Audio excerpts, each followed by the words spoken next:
কে ভালো কে খারাপ আমার জানা দরকার নেই। আমাদের শাস্তি যেটা হয়েছে সেটার বিচার, এর প্রতিবাদটা দরকার। কারণ আজকে আমার মেয়েও পড়তে যেতে পারে, আপনার মেয়েও পড়তে যাবে। একটু ওরকম করে দাঁড়িয়ে আছে কেন? কি পায়খানা যাবে নাকি? হ্যাঁ, কিসের জন্য? কেন যেতে দিবি না কেন?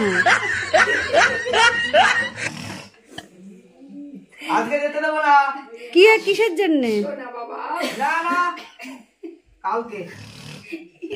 তা ব্যাগটা তো হাতে নিয়েও দাঁড়ানো যায়, হাগু চাপার হাতে কাটা যাবে, এখান থেকে কোনো বেরই করবে, লক সিস্টেম, এই লক। আমি যদি বের করতে পারি, বের করতে পারলে কিন্তু চলে যাবে। ঠিক আছে, ঠিক তো? হ্যাঁ ঠিক আছে, 10 গুণের মধ্যে বের করতে হবে। ঠিক আছে, তাহলে দাঁড়াও, দাঁড়ান বন্ধুরা, আপনারা দেখেন আমি বের করতে পারি কিনা। অসম্ভব ব্যাপার।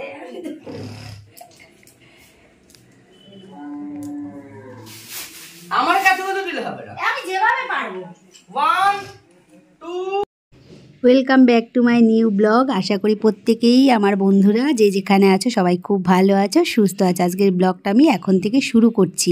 দেখেই বুঝতে পারছো বাড়িতে মা বোন সবাই এসছে, আর আমরা এই রান্নাঘর থেকেই একটু প্রতিবাদ জানালাম। কারণ কি, এত মর্মান্তিক ঘটনা, সত্যি খুবই খারাপ। আমাদের ঘরের মেয়েই বলতে গেলে, তারপরে আবার ডাক্তার।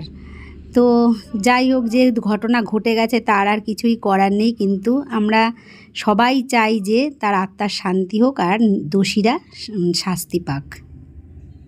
রান্না হয়ে গেছে, দেখো উচ্ছের তরকারি, আর এখানে করেছি হলো আজকে শুক্রবার, নিরামিষ করতে হবে, তাই 2 ভাগে নিরামিষ হয়েছে, মুগ ডাল লাউ দিয়ে।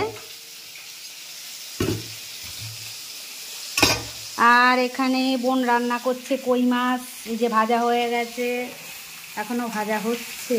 আর এখানে কি মশলা করেছিস? এটা কাঁচা লঙ্কা বাটা, কাঁচা লঙ্কা বেটে নিয়েছে 1 বাটি। বোন মাছের ঝোলটা করছে, কাঁচকলা দিয়ে আলু দিয়ে ঝোল হবে, এই যে কাটা রয়েছে। আর এখানে দেখো আজকে আমাদের ঝিঙে নিয়ে এসছে, দেখো কত বড়, দেখতে পাচ্ছ কত বড় বড় ঝিঙে নিয়ে এসছে। সত্যি এটা আশ্চর্য। হ্যাঁ আশ্চর্য ঝিঙেটা।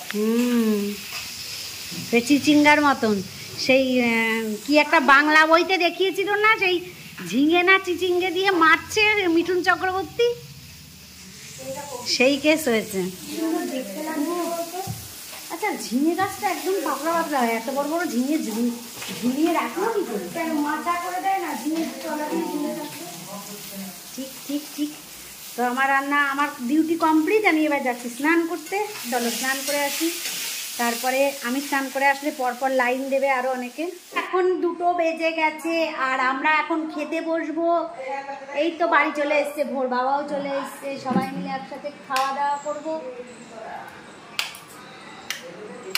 খাওয়া দাওয়া করে একটা ভিডিও 2 দিন তো ছাড়া হয় না, তো ভাবলাম একটু এডিট করতে বসি। তো সবাই রয়েছে, তো ওই জন্যে যা হোক এডিট কোনো রকমে করলাম। জানি না আজকে ভিডিও ছাড়তে পারবো কিনা, 2 দিন ছাড়ি না।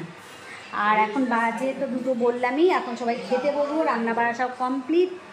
এই দে খেতে দে, আরে খেতে দে ম্যাডাম। কারে মারবি? কারে মারবি? যে ওই ডাক্তারের সাথে যে ওরকম করেছে আরজি করে, আগে মারার দরকার। ঠিক ঠিক, মেয়েরা আমাদের পশ্চিমবঙ্গে সুরক্ষিত নেই, থাকবেও না। আজকে আমার মেয়ে যদি ওই কলেজে ডাক্তারি করতে যায়, কোন হিসেবে পাঠাবো বলতো? তাহলে কোনো ভরসা আছে? অত বড় একটা হসপিটাল, সেখানে মেয়ে সুরক্ষিত নেই।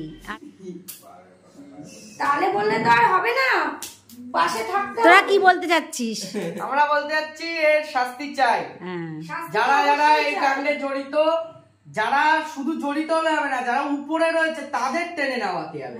যারা এই কাণ্ড করেছে তাদের থেকে বড় দোষ উপরে রয়েছে, যাবে না ওইখানে। যাক, আমরা তো কিছু বুঝি না, তবুও একটু কিছু মনের থেকে আসলো, আমরা সবাই মিলে একটু বক্তব্য দিলাম। যাই হোক, আর বেশি কিছু বলবো না। আপনাদেরও কমেন্টটা দরকার, আমরা যে বললাম ভালো কি ভালো লাগলো কিনা অবশ্যই কমেন্টে জানাবেন। কে ভালো কে খারাপ আমার জানা দরকার নেই। আমাদের শাস্তি যেটা হয়েছে সেটার বিচার, এর প্রতিবাদটা দরকার। কারণ আজকে আমার মেয়েও পড়তে যেতে পারে, আপনার মেয়েও পড়তে যাবে, সেটা সুরক্ষিত কিনা আপনাদের কাছে জানতে চাই। কি ভালো কি খারাপ কেউ জানে, আমরা জানতে চাই না কে ভালো কে খারাপ, কে কি করেছে। ওটা জানতে চাই না। আমরা শুধু চাই দোষীর শাস্তি। ঠিক আছে, চলো এবার খেয়ে নেই। ঘুমাইছো?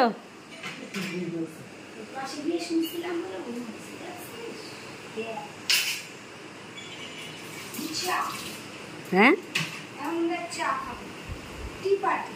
4 সময় মাথা ভার কমেছে?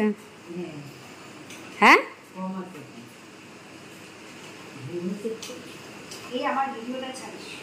কোনটা?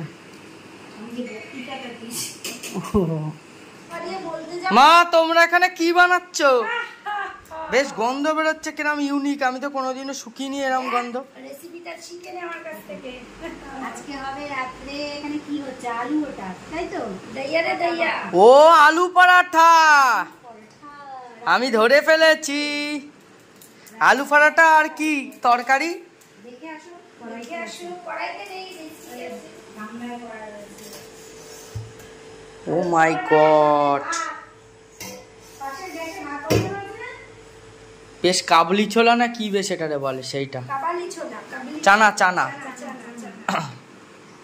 এরা খেয়ে এরকম করে করবা, করে এরকম করবা, এরকম।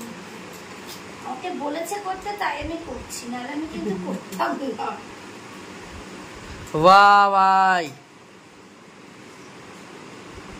আবার বেশি দিলে কিছু করিস না। আলুর পুর ঢুকবে এর মধ্যে আবার। এই যে ফুচকা, সত্যি আলুটা দিয়ে খুব ফুচকা গন্ধ হয়ে যাচ্ছে। আলু কাবলির মতন গন্ধ হচ্ছে। ছোটবেলায় এরকম করে আমরা আলু কাবলি করতাম, জানিস? বাহ, না না, তখন আমি ছোট ছিলাম তো, তোদের তো আমি রুনু তো মাসিতে সেদিন জন্মালো। দেখ দেখ সিস্টেমটা দেখে নে, একটাও আলু বেরোবে না, দেখেছিস? বাহ ভালো তো। আলু বেরোবে না বলে দেখা গেল আলুই দিল না। পুর বেশি না হলে কিন্তু ভালো লাগবে না। এবার আমি ভাজতে চলে, পুর বেশি না দিলে কিন্তু ভালো লাগবে না। আরে এখনো আটা আছে অনেক। এই যে এখানে জাজ বসে রয়েছে, এখানে জজ সাহেব বসে রয়েছে। মা ভাবছে আলু মনে অনেকটা আছে, আটা আটা নেই, আলু আছে। ঠিক আছে বানাও, আমরা খাওয়ার সময় আসছি। Bye bye. ভিতরটা হবে না। ইয়েস ইয়েস,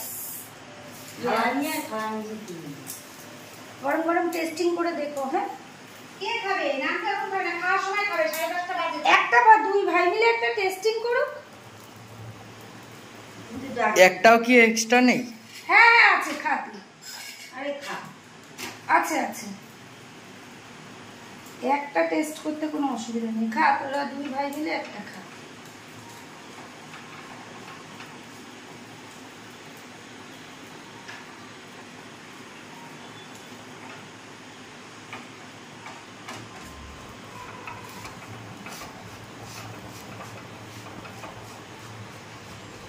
ভাজতে তো অনেক সময় লাগবে মনে হয়। ভাজতে একটু টাইম লাগবে, ওই একটা ভাজা কিন্তু।